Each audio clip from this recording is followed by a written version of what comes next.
tapi aku ora merem-merem to, Mbak. Assalamualaikum warahmatullahi wabarakatuh. Salam rayu untuk semuanya.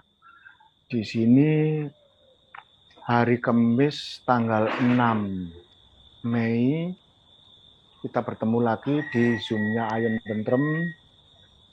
Untuk kali ini yang berkesempatan menyampaikan presentasi atau apa namanya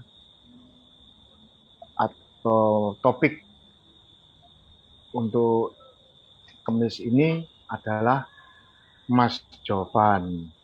Monggo Mas Jovan, waktu dan tempat dipersilahkan. Ya, Assalamualaikum warahmatullahi wabarakatuh. Selamat malam untuk teman-teman semua. Ya, hari ini berhubung tadi ya ada yang nggak bisa menyampaikan materinya untuk hari ini, ya isi aja lah daripada nanggung-nanggung, daripada nggak ada pembahasan. Ya, isi aja pembahasan tentang Kerkhoff ini. Ya, langsung ke materinya tentang Kerkhoff. Nah, asal muasal istilahnya ini apa toh? Jadi Kerkhoff itu berasal dari dua kata yang berbahasa Belanda, yakni kerk yang berarti gereja dan hof yang berarti halaman. Kalau disambung jadi Kerkhoff, halaman gereja. Maupun di dalam arsip sejarah, pemakaman Belanda ini bisa juga disebutkan sebagai begrafplaats.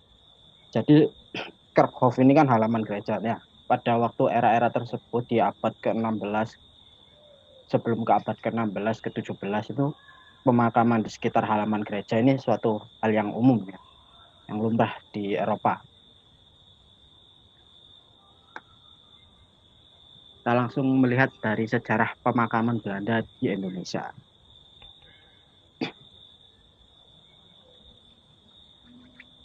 Ya, ini pemakaman Belanda sebelum ke abad 19. Ya, jadi sejak abad ke-7 muncul kebiasaan membuat makam di halaman gereja. Pertimbangannya kenapa toh kok dibuatkan makam di halaman ataupun di dalam gereja itu sendiri? Jadi ada kepercayaan bahwa gereja merupakan tempat yang suci di orang-orang Eropa pada waktu itu. Terus kehidupan masyarakat Eropa dari lahir hingga meninggal pun erat hubungannya dengan gereja. Ya, dari lahir dibaptis hingga beribadah ke gereja ataupun sampai meninggalnya pun juga erat lah kaitannya dengan gereja juga.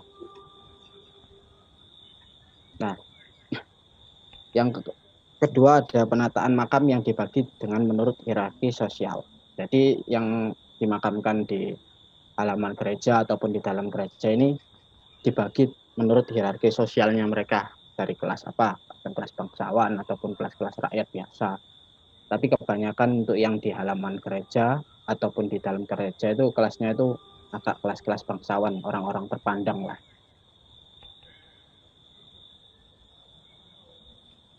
Nah, gimana sih akhir dari pemakaman di halaman gereja ini? Nah, akhir dari pemakaman di halaman gereja ini ada 3 faktor. Yakni keadaan lingkungan perkotaan yang semakin memburuk akibat kepadatan penduduk pada abad ke-18. Jadi lingkungan perkotaannya semakin kumuh, semakin banyak sampah dan tidak tertata. Akhirnya pemerintah ini memutuskan untuk menghentikanlah pemakaman di gereja.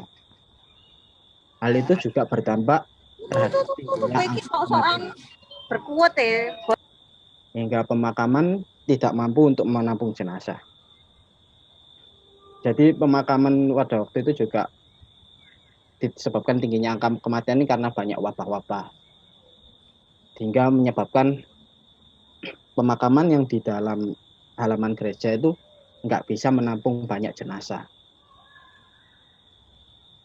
Terus jenazah-jenazah tersebut akhirnya dimakamkan di lubang kubur yang dangkal dan menimbulkan suatu wabah penyakit. Ya, nah, wabah penyakit ini kan disebabkan kan karena dikurangnya dalam menggali lubang kubur ini. Contohnya wabah-wabah kolera, wabah-wabah pes pada waktu itu kan juga banyak menjangkiti orang-orang. Makanya akhirnya dilaranglah pemakaman di halaman gereja ini, akhirnya dipindahkan di tempat yang lebih dikhususkan untuk tempat pemakaman umum. Lanjut ke era pemakaman Belanda di periode abad ke-19. Nah, di periode abad ke-19 ini pemakaman ini digeser ke pinggiran kota, di daerah pinggiran-pinggiran kota ataupun di luar tembok kota. Terus menerima jenazah dari berbagai status sosial dan mengurangi denominasi dari gereja. Terus diisi dengan monumen dalam berbagai bentuk, ukuran, dan hiasan yang dibuat dengan indah. Serta ada pembagian makam berdasarkan suatu sektor tertentu. Biasanya eksklusif untuk orang-orang Eropa, baik pria ataupun wanita pribumi yang bersuami orang Eropa.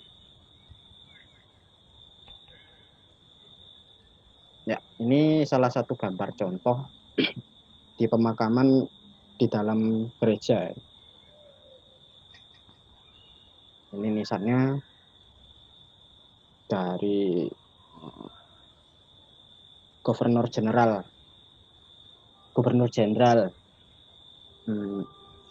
Hindia Belanda.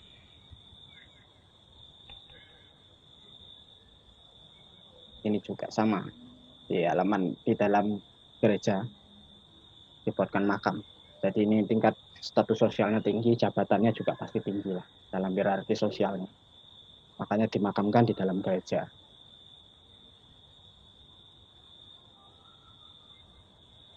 Terus kita lanjut ke pemakaman Belanda di era periode modern juga, yang bernama Garden Cemetery. Jadi di awal abad ke-20, Gementi atau pemerintah kota Praja mengambil alih pengelolaan permakaman. Diambil alih ini gunanya untuk lebih ke mengkondisikan dan juga menata. Tidak ada strata sosial ataupun hal-hal yang tidak diperlukan lah, contoh kayak monumen-monumen makam yang dilakukan ataupun dibuat ketika era-era di awal abad 18 ataupun sebelumnya. Terus tata ruang pemakaman ini juga dirancang oleh arsitek pertamanan. Jadi semuanya ini sudah ada fungsinya, sudah dirancang juga oleh tata ruang, oleh arsiteknya sendiri, dan pemilihan tempat letaknya pun juga sudah tertata. Sudah ada susunan daftarnya juga. Jadi tidak juga menekankan pada kemegahan makam, namun pada keindahan landscape dan lingkungan yang alami. Jadi kemegahan makam itu nggak perlu, hanya melihat ya tata keindahan ruang lingkupnya yang secara alami dalam peletakan ataupun mengkondisikan tiap makam-makamnya. Jadi contohnya apa sih pemakaman Garden Cemetery itu? Ya, ini ada di Kembang Kuning, Surabaya, di Pandu, di Bandung, dan di Petamburan. Ada di Jakarta. Nah, dalam hal keletakan, dalam peta topografi lama, letak Kharkov ini ditandai dengan suatu simbol salib. Selain di perkotaan, pemakaman Belanda ini juga dapat ditemukan di dekat perkebunan. Di perkebunan contohnya ya perkebunan teh, kopi, di pabrik gula pun juga ada. Terus garnison militer di dekat benteng, contohnya di Kharkov Ngawi, itu dekatnya benteng Pandan Bos Ngawi, ataupun di dekat pusat penyebaran agama Kristen.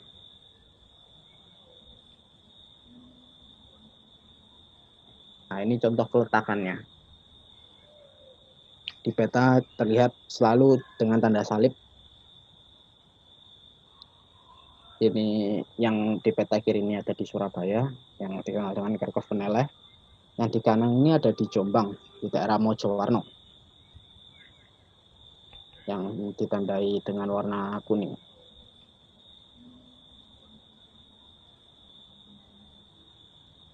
Nah, jadi menurut Apoldovort, letak pemakaman yang ideal itu gimana sih? Jadi letaknya itu pertama adanya di tanahnya ini datar. Yang kedua, air tidak mudah menggenang. Yang ketiga, tanah mudah digali, bukan tanah padas yang sangat susah digali. Yang keempat itu drainasenya itu bagus. Sistem air pengairan atau keresapan airnya itu sangat bagus. Yang kelima, lokasi tidak menghambat perluasan kota dan tanah sekitar yang masih kosong sehingga pemakaman dapat diperluas sewaktu-waktu. Nah, ini contoh pintu gerbang pemakaman. Yang di kanan ini ada di Solo, yang di kiri ini makam Belanda Peneleh. Nah, biasanya di setiap kerkhof itu di pintu gerbangnya itu selalu ada tulisan Memento Mori. Jadi Memento Mori ini berbahasa Latin yang artinya itu ingatlah kepada kematian.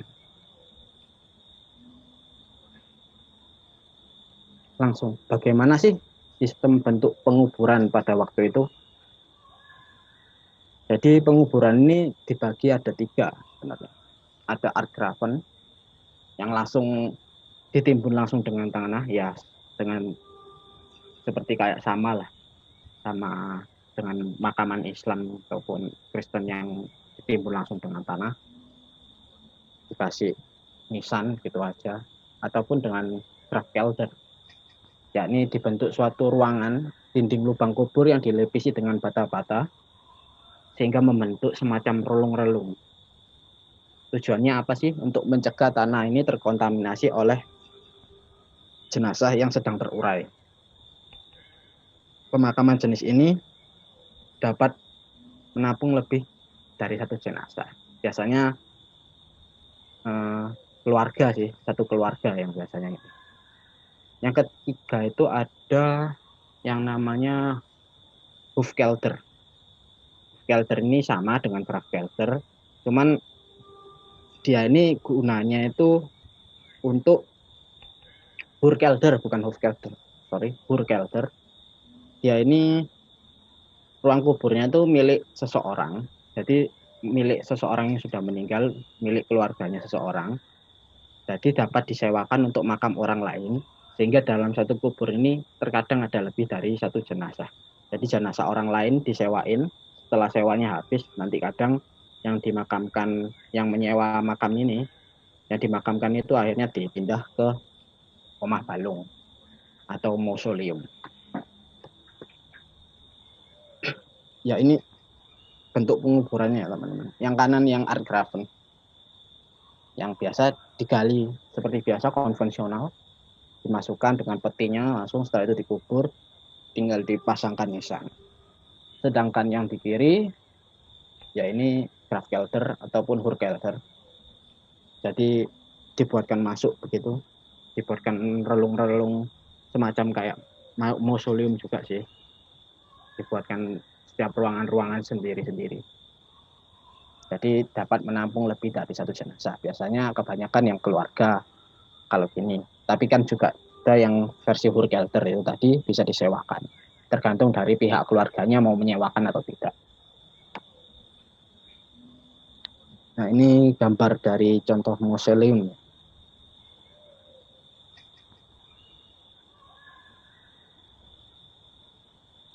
So, gimana sih bentuk makam dan gaya makam? Jadi bentuk makam itu ada 2. Ada yang tugu. Dilihat di kiri itu gambar yang tugu. Yang di kanan itu yang berbentuk seperti peti mati.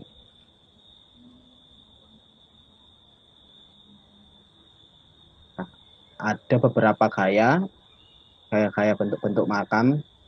Ya, ini ada gaya neogotik seperti gambar bisa dilihat, ini gaya neogotik dengan bentuk yang sangat megah. Yang gambar kiri itu makamnya salah satu pastor terkenal, salah satu pastor penyebar agama Kristen, agama Katolik kalau nggak salah, di daerah Jawa Timur pada waktu itu. nisannya ini dibuat langsung di Belanda, dikirimkan langsung ke Surabaya, langsung dimakamkan, dibentuk, ditaruh di situ. Sedangkan yang kanan ini di makam Taman Prasasti kalau nggak salah di Jakarta. Ini gaya neoklasik. Neoklasik ini niru-niru dengan arsitektur dulu, arsitektur gaya-gaya Romawi lah. Bisa dilihat dengan ya tiang khasnya ya. Bisa dilihat dari tiang khasnya dan bentuknya. Kayak kuil-kuil di era-era Romawi kuno ataupun Yunani kuno.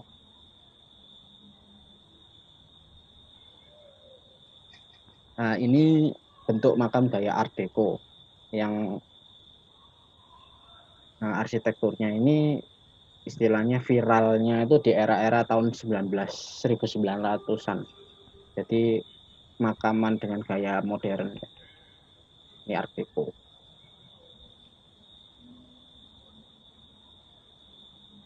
Nah, sedangkan yang ini hybrid.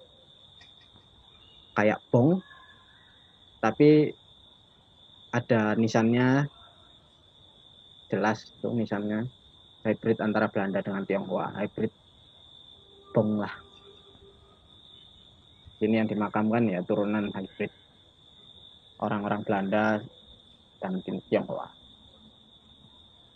Terus lanjut ke cungkup makam. Jadi cungkup makam ini adalah tradisi pembuatan cungkup makam yang dilakukan oleh orang-orang Jawa untuk melindungi makam dan tempat berteduh selama kegiatan ziarah yang di kemudian hari ditiru oleh orang-orang Belanda. Hal tersebut ini dikarenakan posisi batu nisan pada makam berbentuk peti mati menghadap ke atas, sehingga batu nisannya rentan mengalami kerusakan akibat terkikis oleh air hujan. Oleh karena itu diperlukan semacam pelindung seperti cungkup. Jadi cungkup ini salah satu budaya yang diadopsi, yang akhirnya bisa akhirnya dapat membentuk suatu budaya baru yang disebut dengan budaya Indis. Nah, jadi ini budaya campuran antara orang-orang Eropa dengan orang-orang pribumi pada waktu itu. Khususnya dalam cungkup makam ini meniru dengan orang Jawa pada waktu itu ya. Nah, ini dicungkupi seperti ini.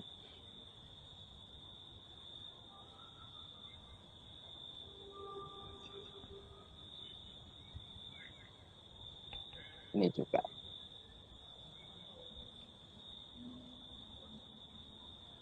Sekarang langsung menuju ke batu nisan.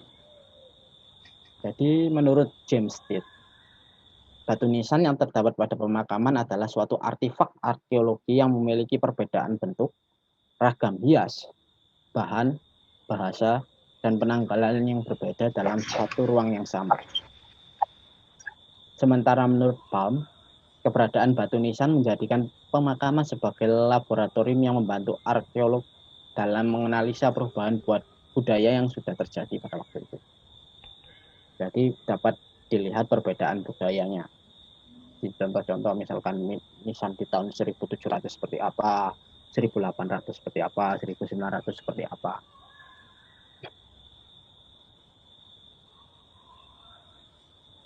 Dimensi batu nisan ini ada dimensi waktu, terus dimensi ruang, dimensi bentuk, dan juga batu nisan juga mengandung suatu teks dan ikon yang dapat diungkapkan maknanya melalui pendekatan secara semiotik.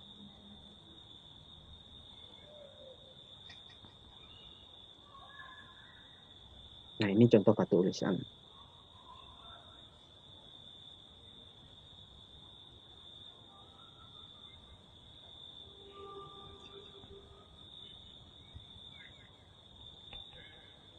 Untuk batu nisan yang sebelah kanan ini, paling kanan, itu ya mungkin teman-teman kalau udah tahu simbol jangka sama siku itu ya, lambangnya salah satu sekte Freemason, ya salah satu Freemason lah. Dia ini seorang industriawan pelopor industri baja waktu itu di Surabaya yang bernama F.J.H. Beyer, Franz Jakob Huber Beyer, Raja Baja Surabaya tempo dulu.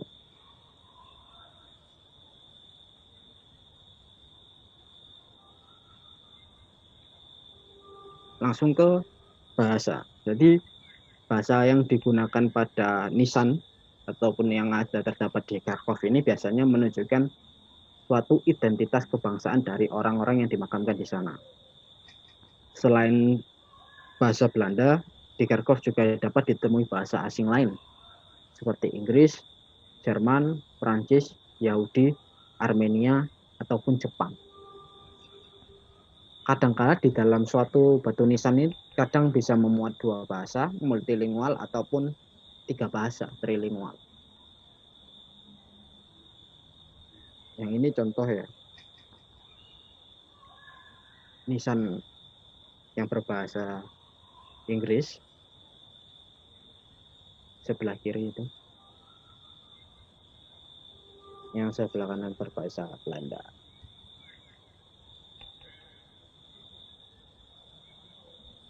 Ini yang berbahasa Armenia.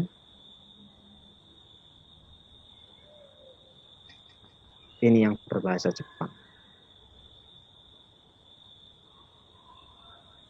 Ini bentuk nisan yang multilingual.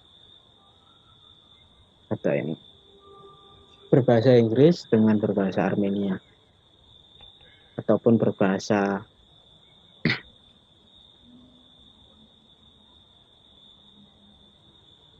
Yahudi itu, Hebrew. Yang kiri. Yang kanan ini berbahasa Armenia. Inggris dengan Armenia. Yang kiri ini Yahudi, Hebrew dengan bahasa Belanda, multilingual. Yang ini 3 bahasa trilingual.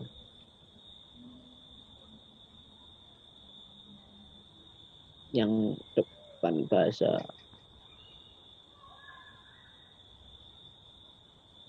ini bahasa Belanda. Ini bahasa Armenia yang tengah atas. Yang di bawah ini bahasa Hebrew, bahasa Ibrani lah.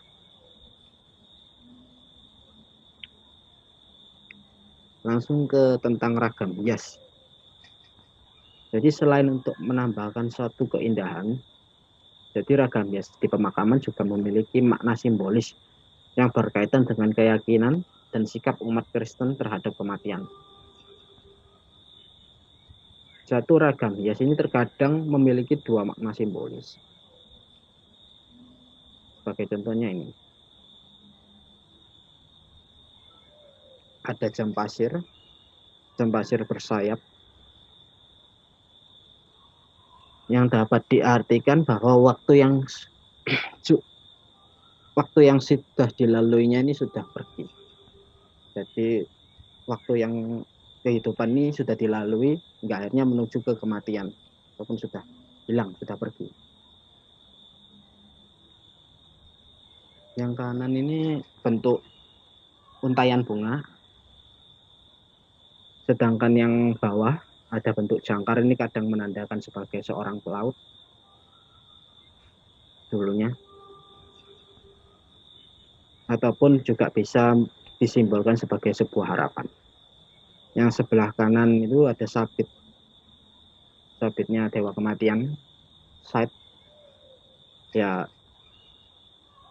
maknanya ya juga tentang kematian lah. Jadi hidup ini sudah dilalui dengan kematian. Yang atas ini ada guci berselimut. Yang merupakan simbol dari suatu jiwa yang sudah beristirahat. Sedangkan yang kanan, simbol ular yang menggigit ataupun Uroboros, itu berarti hidup itu selalu ada awal dan selalu ada akhir.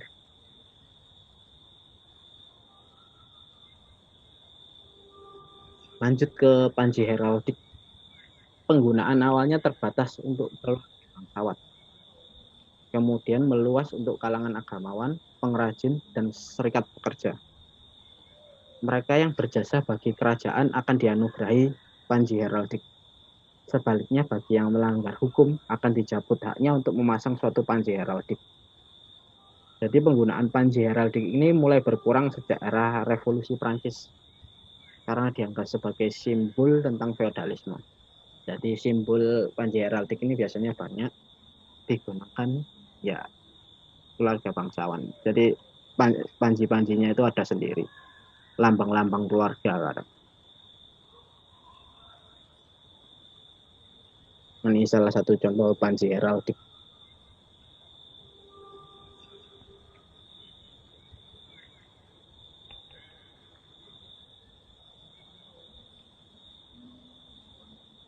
Nah, ini gambar tentang pembuat batu nisan. Jadi batu nisan ini ada karya-karyanya dari siapa? Di sini ada W.A. Mulder, ada J.L. Scholz, ataupun perusahaan-perusahaan yang pembuatan khusus untuk batu nisan.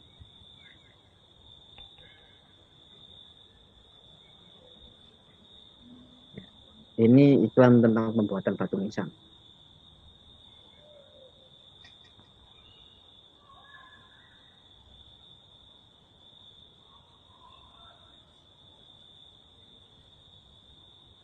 Ya, ini ada makam laci, makam bentuk yang digeser kayak di kamar jenazah gitu. Ya, dibuat untuk sebagai solusi atas keterbatasan lahan.